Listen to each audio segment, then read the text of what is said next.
برے صغیر میں کمپنی بہادر کے نوٹ۔ کمپنی بہادر کیا تھی؟ کاغذی نوٹوں کی ضرورت کیوں پیش آئی؟ ابتدائی بینک اور note. Bank of Hindustan, presidency bank. Company Bahadur کے نوٹوں کی خصوصیات۔ 1861 کا تاریخی قانون۔ ملکہ وکٹوریہ کے نوٹ۔ عوام کا رد عمل۔ ریزرو بینک کا قیام۔ تقسیم ہند اور کرنسی۔ السلام علیکم، میں ہوں دلاور ظہور اور آپ دیکھ رہے ہیں ہسٹورک اینڈ فائنانس ہب۔ آج ہم برے صغیر کی مالیاتی تاریخ کے ایک اہم باب پر گفتگو کریں گے۔ یہ کہانی ہے کمپنی بہادر کے نوٹوں کی، جنہوں نے برے صغیر میں جدید کاغذی کرنسی کی بنیاد رکھی۔ اگر آپ ہمارے چینل پر نئے ہیں تو چینل کو سبسکرائب کر لیں اور بیل آئیکن کو دبانا نہ بھولیے تاکہ تمام ویڈیوز کے نوٹیفیکیشن آپ تک پہنچ سکے۔ چلتے ہیں موضوع کی طرف۔ جب ہم آج کے پاکستانی اور بھارتی کرنسی نوٹوں کو دیکھتے ہیں تو شاید ہمیں اندازہ نہیں ہوتا کہ ان کی تاریخ 200 سال سے بھی زیادہ پرانی ہے۔ برے صغیر میں کاغذی کرنسی کا باقاعدہ آغاز برطانوی ایسٹ انڈیا کمپنی کے دور میں ہوا، جسے عوام عام طور پر کمپنی بہادر کہتے تھے۔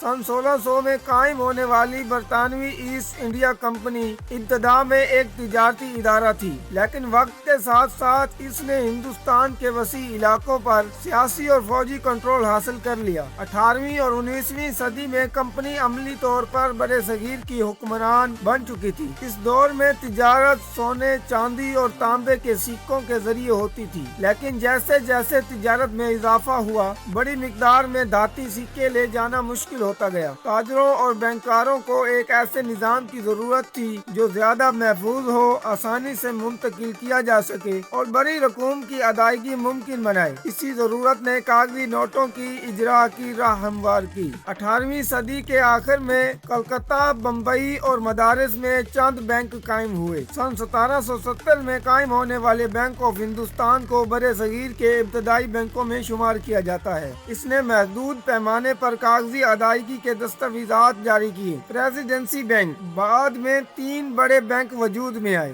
Bank of Bengal, bank of Bombay, bank of مدارس۔ ان بینکوں نے اپنے اپنے علاقوں میں نوٹ جاری کرنا شروع کیے۔ ابتدائی نوٹ آج کے نوٹوں سے کافی مختلف تھے۔ ان پر ہاتھ سے دستخط کیے جاتے تھے، رقم انگریزی میں درج ہوتی تھی، مخصوص سیریل نمبر ہوتے تھے، جعل سازی روکنے کے لیے خصوصی ڈیزائن استعمال کیے جاتے تھے۔ یہ نوٹ بنیادی طور پر بڑے تاجروں اور کاروباری اداروں میں استعمال ہوتے تھے۔ سن 1861 کا تاریخی قانون۔ 1857 کی جنگ آزادی کے بعد برطانوی حکومت نے ایسٹ انڈیا کمپنی سے اقتدار واپس لے لیا۔ اس کے بعد 1861 میں پیپر کرنسی ایکٹ نافذ کیا گیا۔ اس قانون کے تحت نوٹ جاری کرنے کا اختیار صرف حکومت کے پاس آ گیا۔ مختلف بینکوں کے الگ الگ نوٹ ختم کیے گئے۔ پورے برے صغیر کے لیے یکساں کرنسی کا نظام متعارف ہوا۔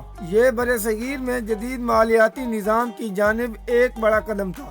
ملکہ وکٹوریہ کے نوٹ۔ سن 1860 کی دہائی کے بعد جاری ہونے والے نوٹوں پر ملکہ وکٹوریہ کی تصویر شامل کی گئی۔ یہ نوٹ 10 روپے، 20 روپے، 50 روپے، 100 روپے اور اس سے بڑی مالیاتوں میں جاری کیے گئے۔ اس دور میں 100 روپے کی مالیت بہت بڑی سمجھی جاتی تھی اور عام آدمی کے لیے اس کا تصور بھی مشکل تھا۔ ابتدائی طور پر عوام کاغذی نوٹوں پر مکمل اعتماد نہیں کرتے تھے۔ لوگوں کو یقین تھا کہ سونا اور چاندی ہی اصل دولت ہے، لیکن آہستہ آہستہ جب حکومت نے نوٹوں کی ضمانت دی اور تجارت میں ان کا استعمال بڑھا تو لوگوں کا اعتماد بھی بڑھتا گیا۔ ریزرو بینک کا قیام۔ 1935 میں ریزرو بینک کا قیام عمل میں آیا۔ اس کے بعد نوٹ جاری کرنے کی ذمہ داری اسی ادارے کو منتقل کر دی گئی اور برے صغیر میں جدید مرکزی بینکاری نظام کا آغاز ہوا۔ سن 1947 میں تقسیم ہند کے وقت پاکستان کے پاس اپنا مرکزی بینک موجود نہیں تھا۔ ابتدائی دنوں میں پاکستان کے لیے یہی بینک نوٹ جاری کرتا رہا۔ بعد ازاں سن 1948 میں